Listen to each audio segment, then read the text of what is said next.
우리 다 같이 자리에서 일어나셔서 예수 우리 왕이 함께 찬양하며 우리 하나님 앞에 예배로 나아가겠습니다.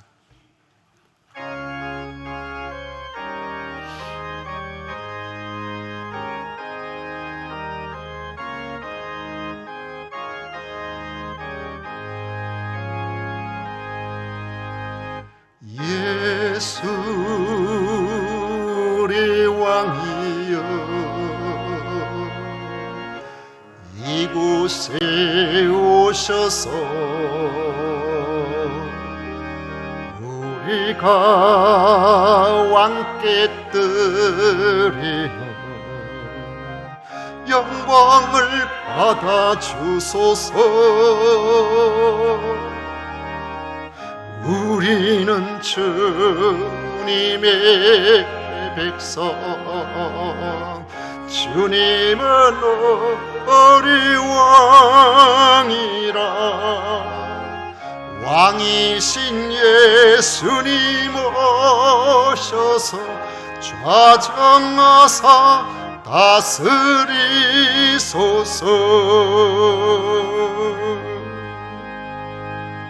오직 여호와는 그 성전에 계시니 온 천하는 그 앞에서 잠잠할지니라. 아멘.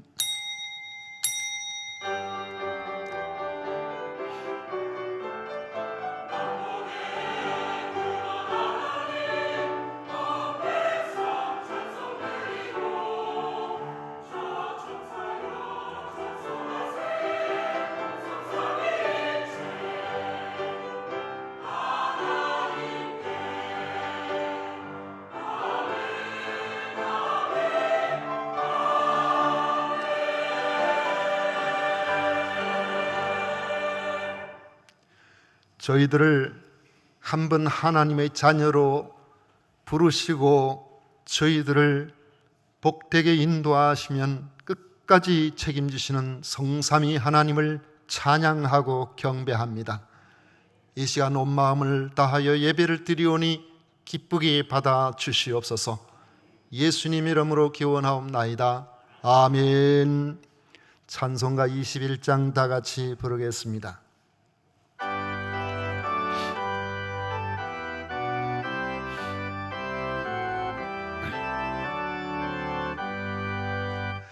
다 찬양하여라 전능왕 창조의 주께.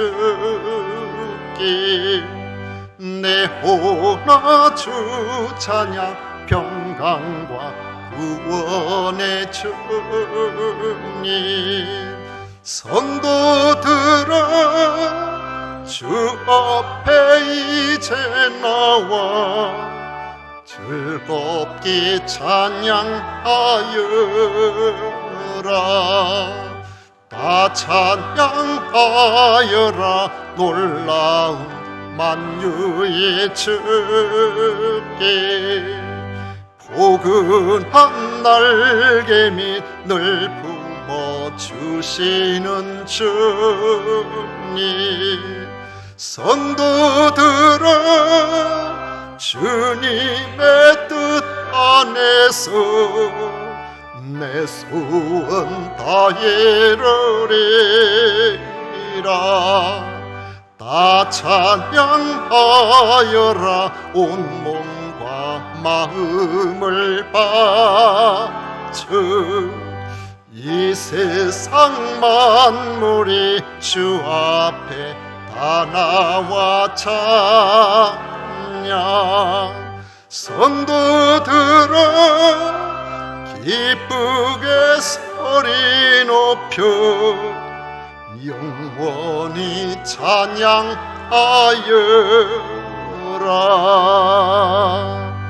아멘.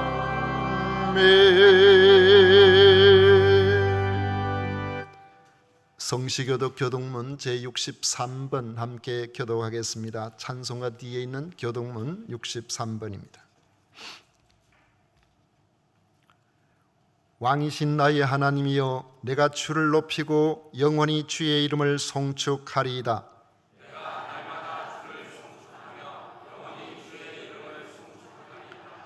여호와는 위대하시니 크게 찬양할 것이라. 그의 위대하심을 측량하지 못하리로다.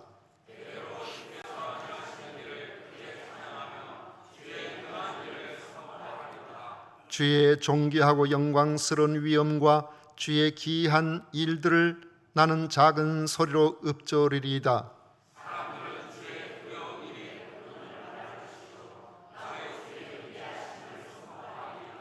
그들이 주의 크신 은혜를 기념하여 말하며 주의 의를 노래하리이다.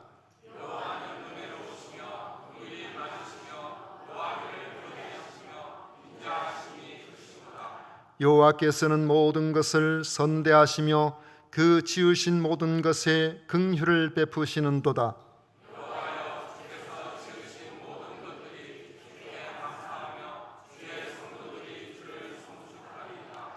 아멘. 다 같이 사도신경으로 신앙 고백 드리겠습니다.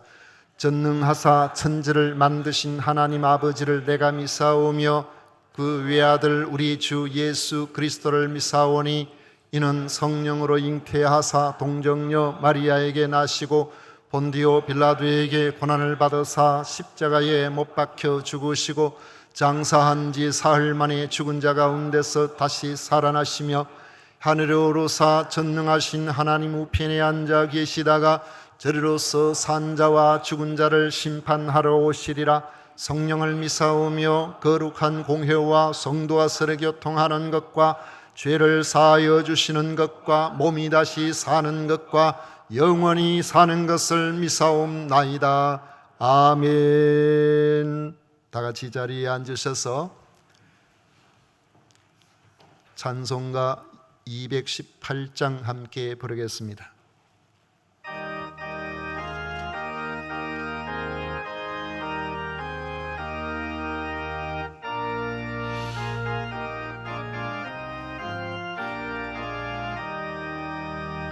내 맘과 정성을 다하여서 주 너의 하나님을 사랑하라. 내 몸을 아끼고 사랑하듯 형제와 이웃을 사랑하라. 주께서 우리에게 명하시니 그 명령 따라서 살아가리. 널 미워 해치는 원수라도 언제나 너그럽게 사랑하라. 널 핍박하는 자 위에서도 신실한 마음으로 복을 빌라. 주께서 우리에게 명하시니 그 명령 따라서 살아가리. 나 항상 주님을 멀리하고 형제를 사랑하지 못하였다. 이러한 죄인을 사랑하사 주께서 몸버려 죽으셨다. 속죄의 큰 사랑 아드니 몸내 생명 다 바쳐 충성하리. 아멘.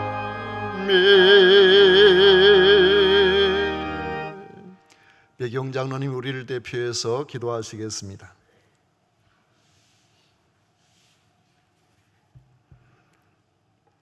기쁨과 소망이 되시는 하나님 아버지, 저희의 작은 목소리조차 세밀하게 들으시는 하나님 아버지, 7일을 기다려 감사로 찬양하니 이 자리에 선 것이 하나님의 섭리요 영광임을 선포합니다. 저희 작은 지혜로는 육신을 이길 힘이 없고 앞날을 예측할 수 없는 한 주였지만 사람의 고단함을 잘 아시는 성령님의 힘입어 하루하루를 견디는 방법으로 여기까지 왔으니 하나님의 사랑을 감동으로 고백합니다. 하나님께 저희를 예배로 드리고 오니 성령님이 저희의 마음을 감동시켜 신령과 진정으로 예배드리도록 주장하여 주시옵소서. 용서하시는 하나님 아버지, 원죄로 고통받는 저희에게 예수 그리스도의 피로 구속해 주신 은혜를 받았으나 지난 한 주간이 부끄러운 모습임을 고백합니다. 예수님을 본받아 정욕을 이기고 눈앞의 상황에 휘둘리지 않고자 노력하였으나 사람의 한계를 벗어나지 못하였습니다. 오늘 회개를 통하여 경건의 삶을 회복하기를 소원합니다. 예배의 말씀, 성령님의 감동을 통하여 저희가 어디에 서 있고 또 무엇을 바라보는지 깨달아 회심하여 처음의 마음을 회복하는 시간 되기를 간절히 소망합니다. 하나님 아버지, 한 해 절반을 넘긴 이때에 저희가 처음에 다짐을 되새기며 교회의 회복, 하나님 제1주의로 남은 절반을 살 수 있도록 성령님의 특별한 보호가 절실하고 간절합니다. 어떤 좋은 지혜를 낸들 이루시는 이는 하나님이십니다. 산업과 분깃을 지키시는 이도 하나님이시며 영혼을 소생시켜 새 마음으로 살게 하시는 이도 하나님이심을 믿습니다. 처음 그때를 회복하여 순금 같은 삶의 결실, 교회의 부흥을 소망하오니 우리 입의 말과 마음의 묵상이 하나님 앞에 연락되기를 간절히 소원합니다. 특별히 침묵하시는 하나님께 감사를 드립니다. 육신으로 저희는 자녀들의 어려움에 서둘러 때로 그런 길로 초래하는 사람입니다. 하지만 하나님은 저희의 간절함이 육체와 마음이 일치하여 그리하지 아니하실지라도 말할 때까지 잠잠하시니 이로써 저희가 오늘 여기까지 온 원동력이 됩니다. 비로소 이 연단을 거쳐야 자녀다운 면모를 가지게 되는 이 진리를 누군들 부인할 수가 있겠나이까? 요셉에게 13년을 견디며 연단을 통과하게 하셨고 야곱에겐 베델의 약속을 20년까지 거치게 하신 것은 오늘의 사람에게도 인내하고 저희를 위하여 연단을 견디라는 진리로 절실히 받습니다. 그러나 하나님, 사람을 제일 잘 아시는 사람이신 예수님, 오늘 산다는 것에 감사가 마땅하나 쉬이 오지 않는 소망에 쇠잔해지는 감정의 연속에 저희가 놓여 있습니다. 내일은 연단이 끝나리라는 기도를 되새기곤 하나 앞으로 더 험난한 일들로 우리의 인내를 요구받게 되는 사람의 한계를 벗어날 수가 없으니 저희를 불쌍히 여겨주시기만을 간절히 바라고 원합니다. 하나님 아버지, 이 자리에 자녀가 절절한 사연, 눈물과 한숨으로 물든 간구가 있고 사람의 한계를 벗어나고자 또 오늘의 처지를 벗어나고자 간절히 소망하고 있사오니 저들의 기도에 응답하여 주시기를 소망합니다. 주의 사자, 교육자, 교사들이 성경학교 수련회를 땀과 정성으로 섬기고 있습니다.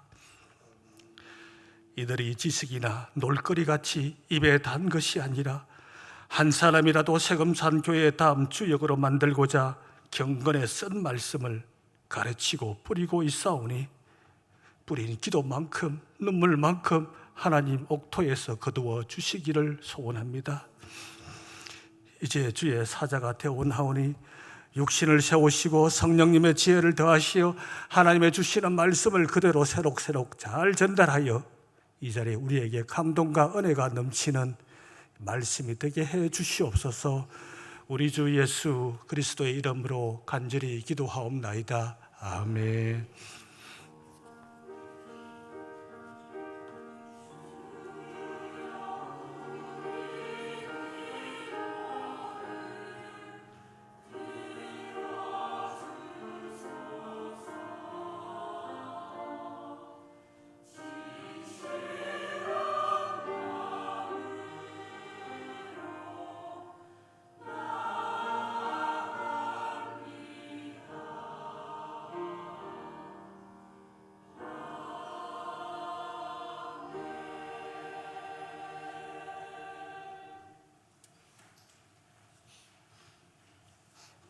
이 시간 우리에게 주신 하나님의 말씀은 사도행전 11장입니다. 사도행전 11장 27절부터 30절까지 말씀입니다. 사도행전 11장 27절부터 30절까지 다 같이 읽도록 하겠습니다. 27절부터 다 같이 읽겠습니다.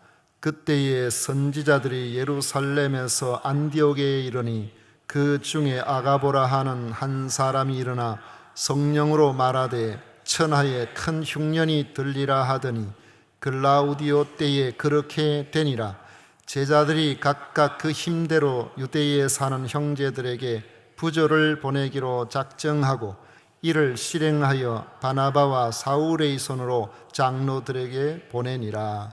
아멘. 이 시간 본 성가대에서 찬양으로 하나님께 영광을 올려드리겠습니다.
같이 읽은 말씀을 가지고 안디옥 교회의 부조, 예루살렘 교회를 향한 부조, 이런 제목으로 말씀을 같이 나누고자 합니다. 구제와 선행은 교회와 그리스도인들의 아름다운 전통입니다. 초대 예루살렘 교회의 성도들은 자기 재산과 소유를 팔아서 가난한 사람들을 구제했습니다. 구제가 얼마나 활발하게 이루어졌던지 교회 안에 먹지 못하고 입지 못해서 헐벗은 사람이 없었다고 할 정도였습니다. 당시 이런 구제나 선행은 성령 충만한 성도들의 자발적인 헌납으로 이루어졌습니다. 제도화되거나 경제력에 의해서 시행된 것이 아니라는 점이 특징입니다. 오늘 말씀에도 이런 구제 헌금에 대한 내용이 나옵니다. 27절에 보면 그때의 선지자들이 예루살렘에서 안디옥에 이르니라고 합니다. 안디옥 교회의 부흥과 함께 성도들의 신앙을 돕기 위해서 예루살렘에서 예언의 은사를 받은 성도들이 온 것으로 보입니다. 그들의 예언 은사는 사람들의 소소한 것들을 간섭하는 그런 점쟁이 같은 예언이 아니고 교회의 덕을 세우며 권면하고 위로하는 그런 은사입니다. 안디옥의 성도들에게 위로와 용기를 북돋워 주려고 온 것입니다. 안디옥에서 온 선지자들 중에 아가보라는 사람이 있었습니다. 성령께서 아가보에게 주시는 예언이 있었는데 천하에 큰 흉년이 될 것이라는 내용이었습니다.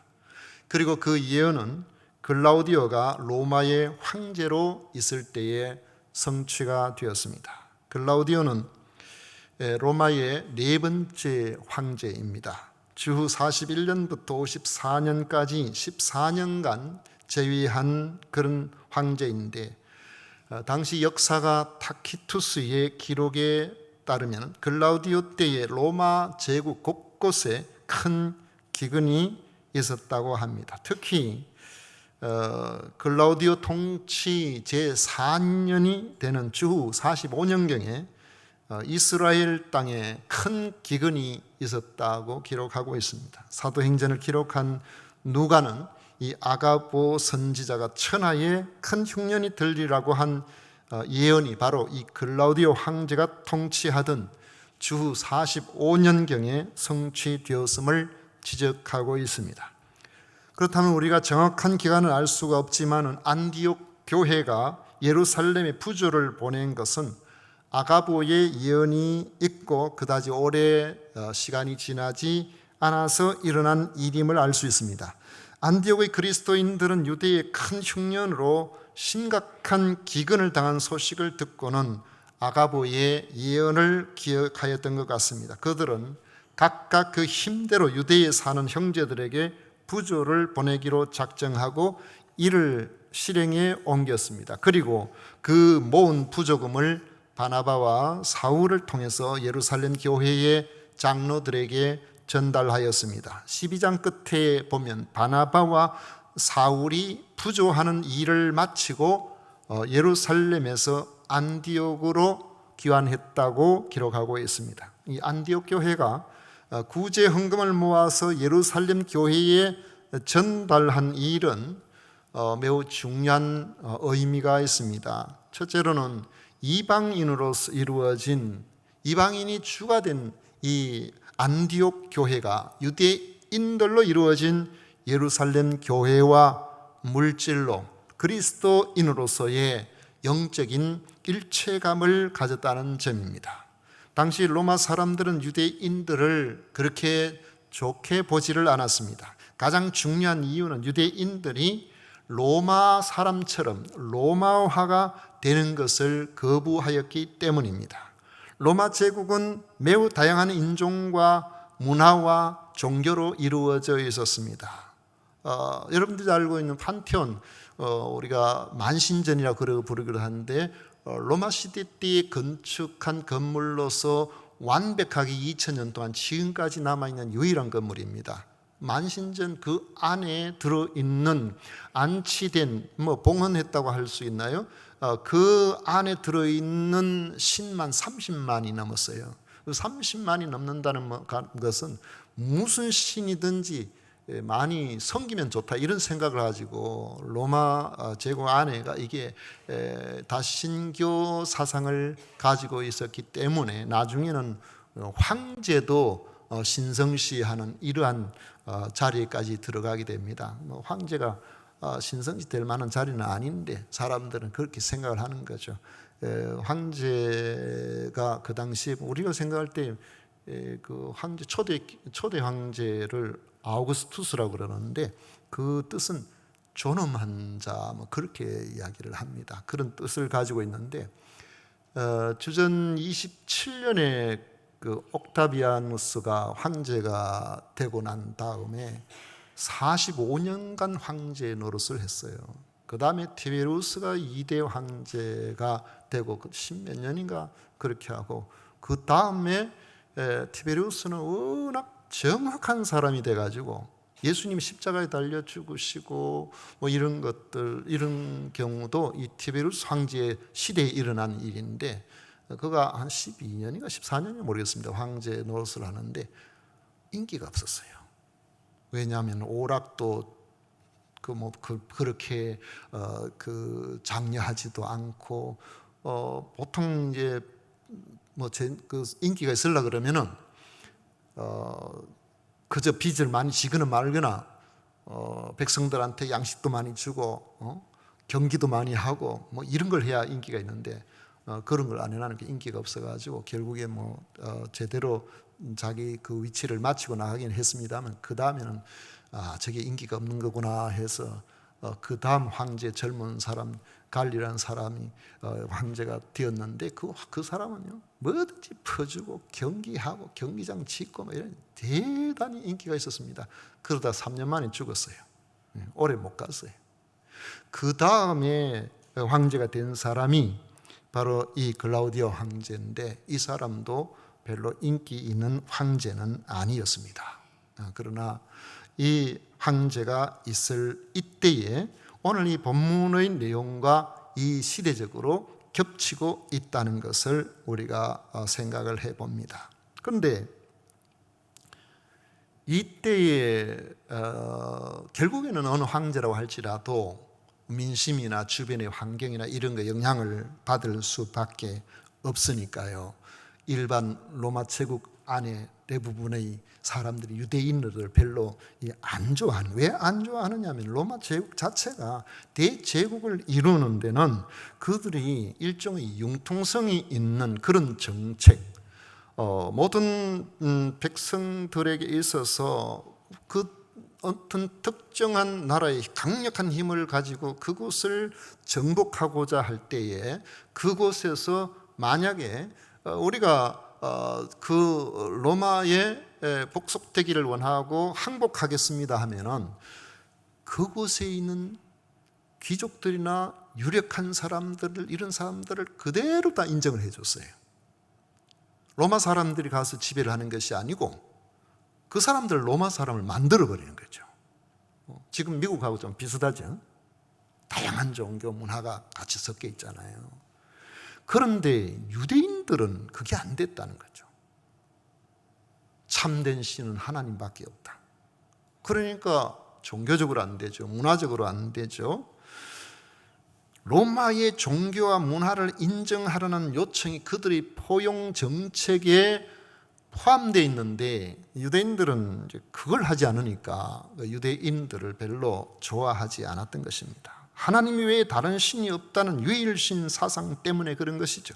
이런 유일신 사상을 가진 사람에게는 모든 신들을 인정하는 로마 사람들과 타협이 잘 되지를 않는 겁니다. 그래서 로마 사람이 볼 때는 어디에 살든지 자기들끼리 따로 살 만큼 이질적으로 보였어요. 로마 사람들의 입장에서 볼 땐 도무지 마음에 들지 않는 그런 민족일 수밖에 없었던 겁니다. 그런데 안디옥 교회 성도들은 예루살렘 교회 성도들과 이질감이 아닌 동질감을 그들이 가지게 되었다는 겁니다. 바로 예수님을 그리스도로 믿는 믿음 때문에 그렇습니다. 그들은 그 믿음으로 말미암은 영적 일체감을 형성하게 되었던 겁니다. 29절에 보면 제자들이 각각 그 힘대로 유대에 사는 형제들에게 부조를 보내기로 작정하고 했습니다. 여기서 제자들은 안디옥의 헬라인 그리스도인들입니다. 이방인들이었죠. 그리고 유대에 사는 형제들은 유대인 그리스도인들입니다. 물과 기름같이 당시에 이방인과 유대인 사이에는 늘 함께하지 못하는 그런 부분이 있었는데, 지금 예수 그리스도 안에서 이방인과 유대인이 하나가 된 겁니다. 두 번째로는 복음을 전해 받은 교회가 복음을 전해준 교회에 사랑의 빚을 갚았다는 점입니다. 안디옥 교회는 유대인들로부터 복음을 전해받았죠. 그들로부터 지도자를 파송받았고 가르침을 받아서 교회는 부흥되었습니다. 이런 안디옥 교회가 자기들에게 신령한 영적인 것들을 나누어준 예루살렘 교회가 물질적으로 어려움을 겪고 있다는 이야기를 듣게 되었을 때 기꺼이 그 고통을 나누고자 했던 것입니다. 제자들이 각각 그 힘대로 부조를 보내기로 작정하고라고 했는데, 각자가 자기 자신의 형편에 따라 여건이 되는 대로 부조를 보낼 것을 작정했다는 것입니다. 예루살렘 교회의 유대인 형제들을 위해서 최선을 다해서 부조하기로 작정하고 그것을 실행에 옮긴 것입니다. 그들은 복음을 전해준 은혜를 잊지 않았고 믿음 안에서 어려운 형제들의 고통을 기꺼이 나눔으로써 그들이 가진 그리스도인으로서의 신앙을 행동으로 입증했던 것입니다. 구제와 선행은 성숙한 교회의 중요한 덕목입니다. 안디옥 교회의 구제헌금은 그들이 외형적으로 성장했을 뿐만 아니라 내적으로도 기꺼이 구제와 선행을 실천할 만큼 성숙하였음을 보여줍니다. 여러분, 이런 말을 들어보셨을 거예요. 교회가 이웃에게 많이 베풀어야 하는데 그렇지 못하고 자기들만 안다. 이는 안티크리스찬들이 교회를 비난하고 공격하는 단골 메뉴이기도 합니다. 일부 교회들에게서 터져나오는 뉴스처럼 교회 재정이 유용되는 그런 뉴스가 사실이라면 그것은 매우 잘못된 일입니다. 유용이 될 정도로 목적이 뚜렷하지 않은 현금이 교회에 목돈으로 있을 이유가 없습니다. 일시적으로 필요에 의해서 있을 수는 있습니다만 그런 뚜렷한 것이 없으면 이 모든 물질들은 다 흘려보내야 돼요. 선한 일로 우리가 그 일들을 위해서 이것을 사용해야 되는 것이지, 교회가 많은 금액이 우리에게 있다는 건 자랑이 될 수가 없다는 말이죠. 사실 대부분의 교회는 그런 돈을 가지고 있을 만큼 여유가 없습니다. 오히려 교회 재정 상태가 매우 열악한 경우가 훨씬 많죠.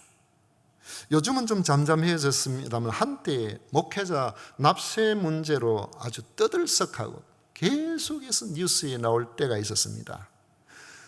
그런데 소득이 있는 곳에는 세금이 있다는 이 논리로 사실 성도들이 세금 다 떼고 그리고 하나님 앞에 예물을 드리는 그 속에서 근로자의 어떤 그런 거라기보다는 사례 형식, 원래 사례 형식으로 그렇게 하는 데는 다른 없거든요. 그럼에도 불구하고 소득이 있으면 개인적으로 볼 때는 목회자에게 그 소득이 아니냐 이렇게 해가지고 그런 이제 결국 목회자의 납세를 법제화하려고 조사를 전부 했습니다. 기획경제부에 재정부에서 그 당시에 조사를 했는데 조사를 해보고는 자체적으로 일반 여론들과 달리 실제 조사를 해보니까 굉장한 고민에 빠지게 되었다는 거죠. 과연 이걸 실행하는 게 옳을까 하는 겁니다. 그게 일간신문에 나왔어요. 실태 조사를 해보니까 목회자를 근로자로 보고 근로소득세를 부과할 경우에 80%가 세수에 전혀 도움이 되질 않는다는 거죠. 가장 기본적인 그 선을 전부 밑으로 내려간다는 거죠.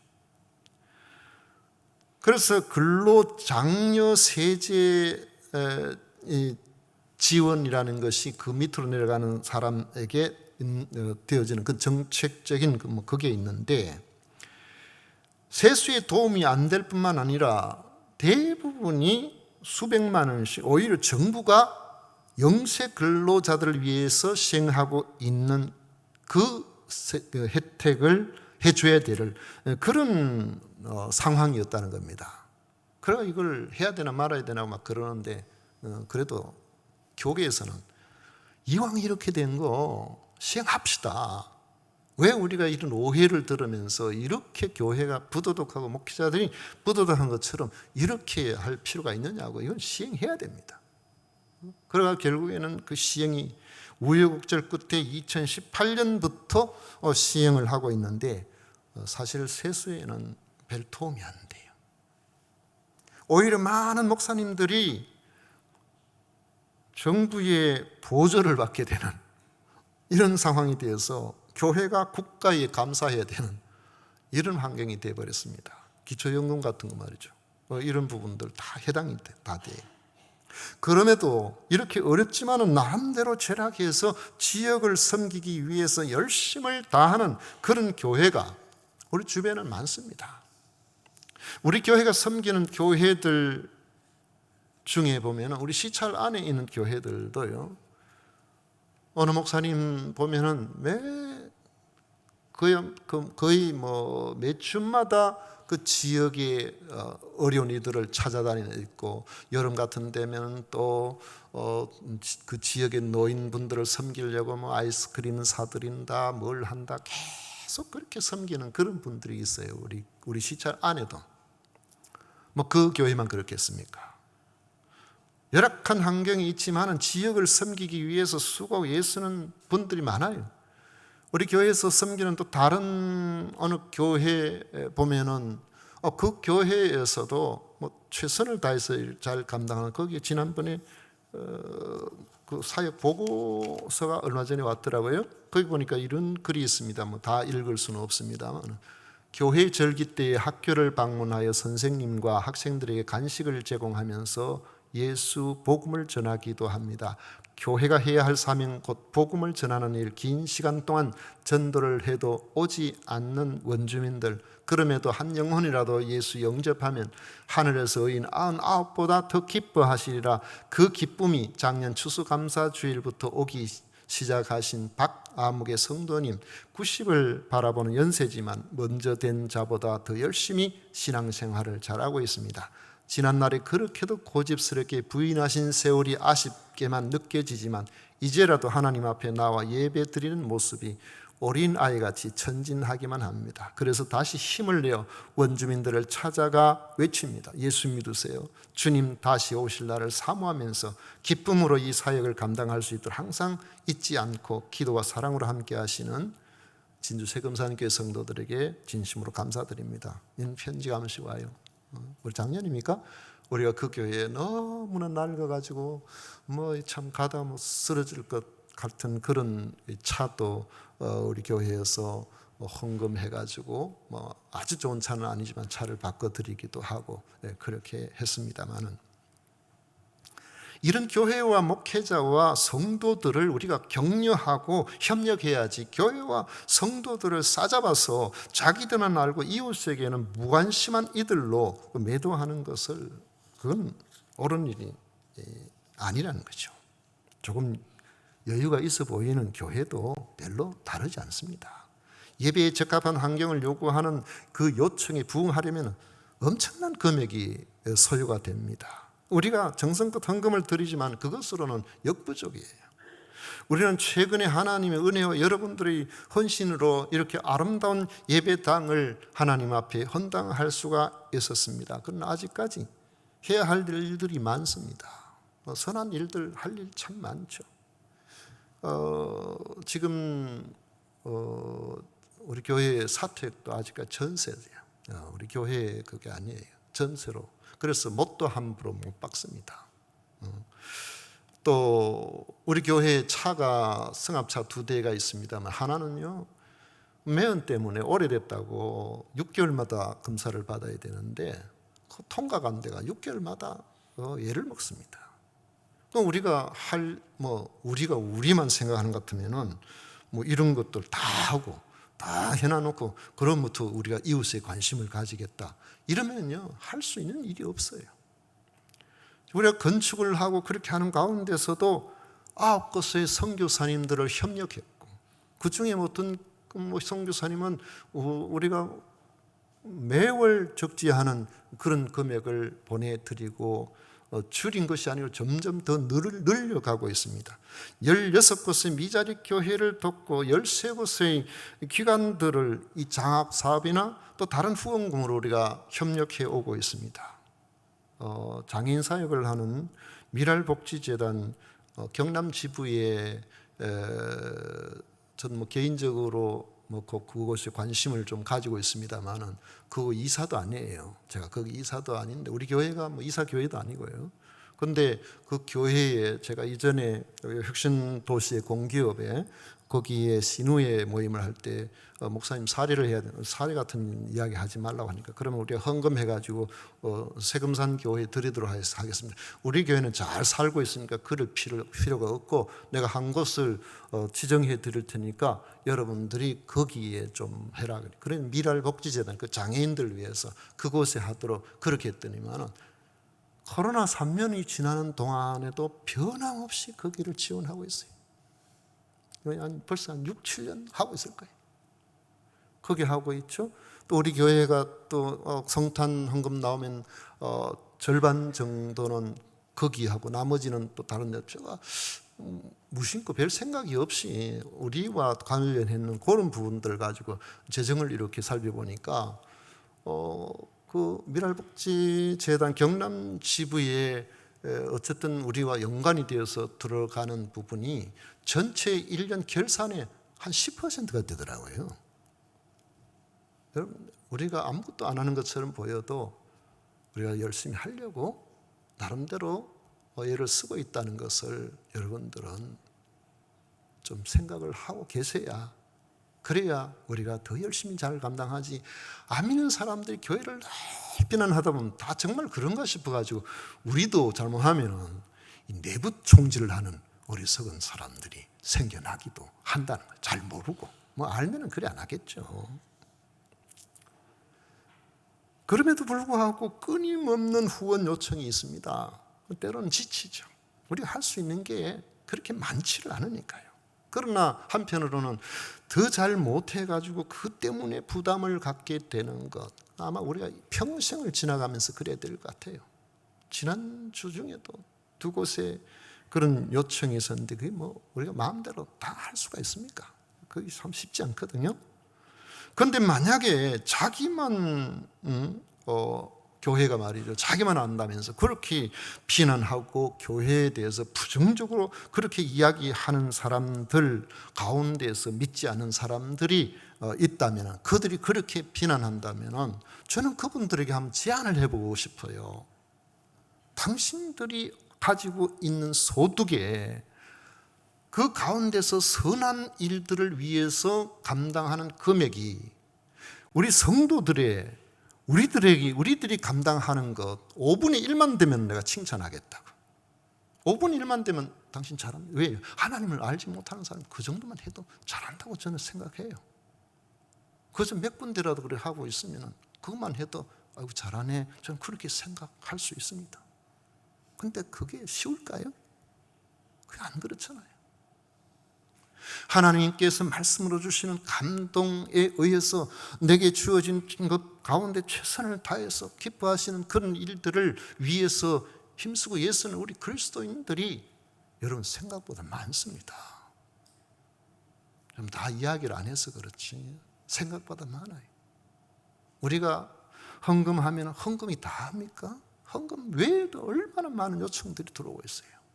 개인적으로도 성교비, 구제비 같은 이런 것들이 끊임없이 그런 요구가 들어오잖아요. 그런데 우리들이 뭐가 좀 있으면 아이고 이거 하나님께서 내한테 넣어놓으면 하나님이 안 기뻐하실 건데 찝찝하고 또 선한 일을 위해서 뭐 해야 될, 이거 하라고 하나님 주신가 보다, 또 그런 생각이 들고. 성도가 그런 마음을 가지고 살아가지만은 안 믿는 사람들은 그걸 모르잖아요. 그러니까 계속 비난하는데, 믿음이 없는 사람이거나 교회 사정을 잘 모르는 이런 사람들은 그 사람들이 말이 맞는 줄로 알고 그렇게 내부적으로 교회가 왜 못하느냐, 왜 이거밖에 안 하느냐. 여러분, 우리가 최선을 다하고 그러면서도 또 우리들이 하나님 앞에서 그렇게 살아가는 그런 삶들을 보면은 귀하게 여기고, 그런 마음을 좀 여러분들도 가지시고 자부심을 가지고 또 열심히 좀 감당하셨으면 좋겠습니다. 성경에서 보이는 대부분의 구제의 우선순위는요, 일단 가까이 있는 사람이에요. 가까이 있는 사람 누굽니까? 내가 아는 사람이죠. 멀리 있는 사람이 아니고 내가 아는 사람. 이는 불신 세계는 돌보지 않아도 된다는 뜻이 아닙니다. 우리의 경제적 역량이 그렇게 충분하지 않기 때문에 폭넓게 할 수 있는 그게 한계가 있어서 그렇다는 것이죠. 이 교회는 구제 전문기관도 아닙니다. 또 그럴 재정적 여건이 충분한 것도 아닙니다. 실상 안디옥 교회가 구제금을 모아서 예루살렘 교회를 도왔지만 제 생각에는 그 구제금이 그렇게 많지는 않을 것 같아요. 안디옥 지역도 흉년의 여파가 남아있었기 때문에 그들의 사정도 그다지 좋지는 못했을 것입니다. 안디옥 교회 그쪽에서 뭐 그렇게 멀지 않는 곳에 지난 그 연초입니까? 그 지진이 일어났잖아요. 튀르키예 그 지역, 우리도 거기에 구제헌금 해가지고 또 보내기도 그렇게 했었는데, 총회적으로 뭐 적지 않은 금액이 아마 그쪽으로 지원이 이번에는 정확하게 된 것으로 그렇게 봅니다만은, 그럼에도 우리가 할 수 있는 역량은 사실은 미미해요.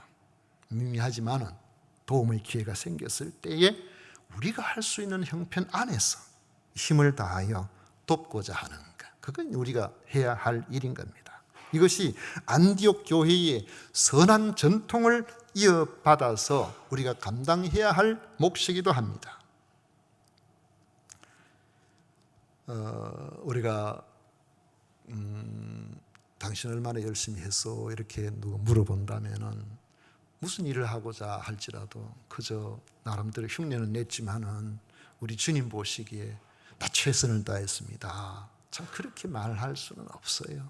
몰라, 제 양심에는 그런 것 같습니다. 지금까지 지나오면서 네가 열심히 살았느냐 이렇게 물어보신다고 그러면은 예, 제가 열심히 살았습니다, 이 이야기는 못할 것 같아요. 그러나 흉내는 내려고 애를 많이 썼다고 그렇게 볼 수는 있을런지 모르겠습니다. 그러나 주님 보실 때는 그래, 너도 넉넉하지 않은데, 네 삶도 쉽지 않는데, 너도 여러 가지 일들도 많은데 나름대로 바로 살아보려고 애를 많이 썼구나, 그렇게 위로하시지 않을까. 우리 주님께서 야 그거밖에 못해? 그거밖에 못해서? 그렇게 말씀하시지는 않으실 것 같다는 생각도 있습니다. 만약에 꾸중하실 주님 있으면 천국 가기도 겁이 나요. 또 혼날까 싶어가지고 아마 그렇지는 않을 것 같아요. 말씀을 맺도록 하겠습니다. 우리도 주어진 상황 속에서 그렇게 잘할 수는 없지만은 주변을 돌아보고 도움이 필요한 그들에게 여러분 관심을 가지십시다.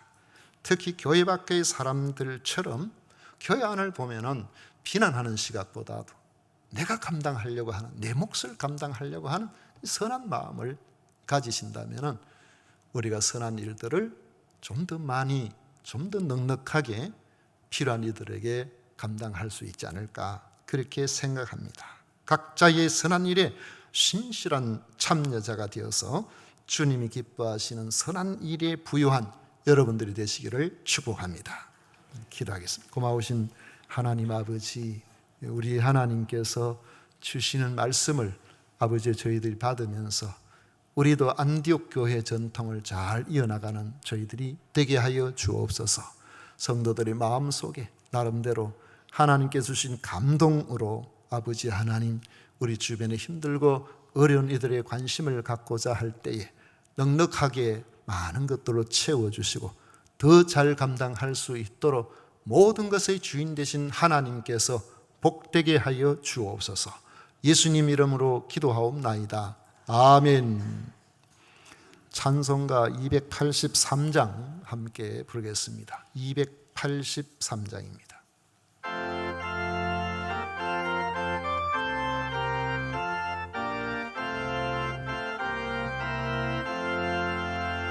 나 속죄함을 받은 없는 기쁨을 다해야 수 없어서 늘 찬송합니다.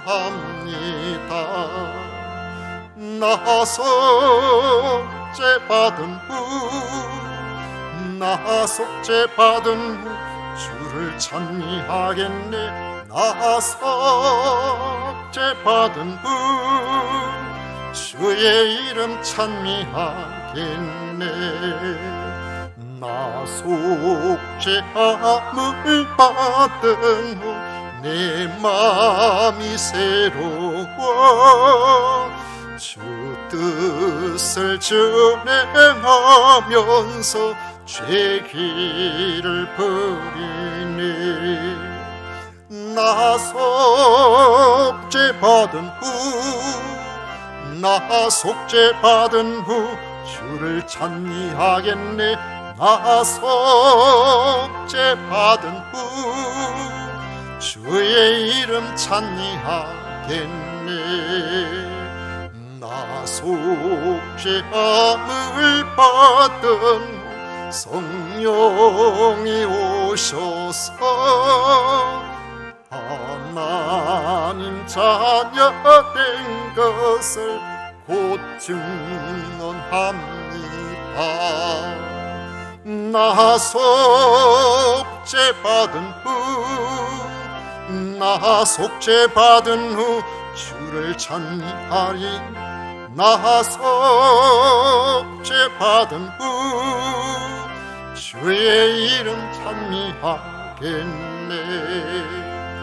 나 속죄함을 받은 후 보혈의 복로로 내 주의 은혜 입으니 늘 평안합니다.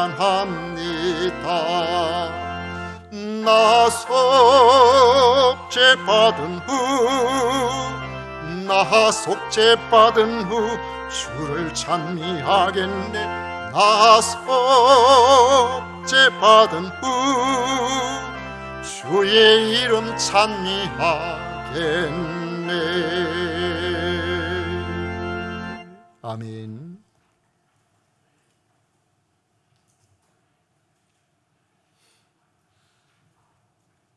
우리 하나님께 드린 예물 위해서 봉헌 기도 드리도록 하겠습니다. 좋으신 하나님 아버지 감사합니다. 오늘도 아버지 하나님 장마 중에 날씨가 좋지 않지만은 주님 앞에 예배드리는 시간을 귀하게 여기고 주의 백성들이 신실한 하나님의 자녀들이 주님 앞에 나와 드리는 예배를 우리 하나님께서 기쁘게 받으심을 믿습니다. 주 앞에 나올 때에 아버지 하나님 저희들이 허락하신 물질 가운데 또 하나님 앞에 드릴 것들을 구별하여 드리는 성도들이 있습니다. 소득의 10분의 1을 구별합니다. 건축헌금, 선교헌금, 주일헌금을 구별하여 드립니다. 아버지여 감사의 모든 제목들을 살펴서 우리 하나님 앞에 감사의 예물을 드립니다. 주님께서 이 모든 것을 기쁘게 받아주셔서 저들의 삶에 부족함이 없도록 인도하여 주옵소서. 모든 것의 주인 되시는 우리 하나님께서 친히 함께 하심으로 어려운 경기도 문제가 되지 않고 저런 환경도 문제가 되지 않은 살아계신 하나님께서 친히 입히시고 먹이시는 복된 성도의 삶이 다 되게 하여 주옵소서. 아버지 하나님, 또 천들선 권사님, 박성미 집사님, 정춘홍 집사님, 이종숙 권사님 생일 감사 헌금 드립니다. 지난 1년 동안도 눈동자같이 지켜주신 하나님 아버지, 또 1년 동안 강건하게 붙들어 주셔야 되겠사오니 아버지 저들을 복되게 하사 하나님께서 기뻐하시는 멋진 삶을 건강하게 살아갈 수 있도록 인도하여 주옵소서. 김재석 안수 집사님 장애인 점력 교정 금상 감사하여 하나님 앞에 예물을 드립니다. 아버지 하나님, 인생을 살면서 뜻하지 않은 고난이 찾아왔지만은 아버지 잘 극복하고 열심히 살아갈 수 있도록 해주신 은혜에 감사드립니다. 앞으로도 아버지 하나님 멋지게 아버지 하나님 주신 은총을 가지고 잘 살아갈 수 있도록 도와주옵소서. 윤요셉 안수집사님 할머니 장례 잘 치르게 하심에 감사드립니다.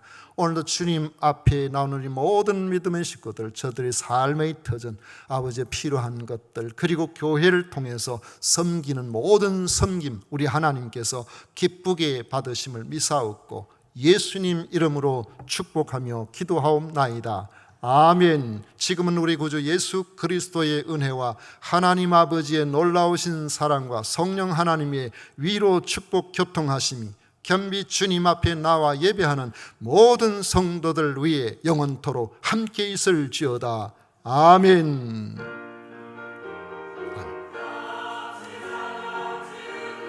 아멘.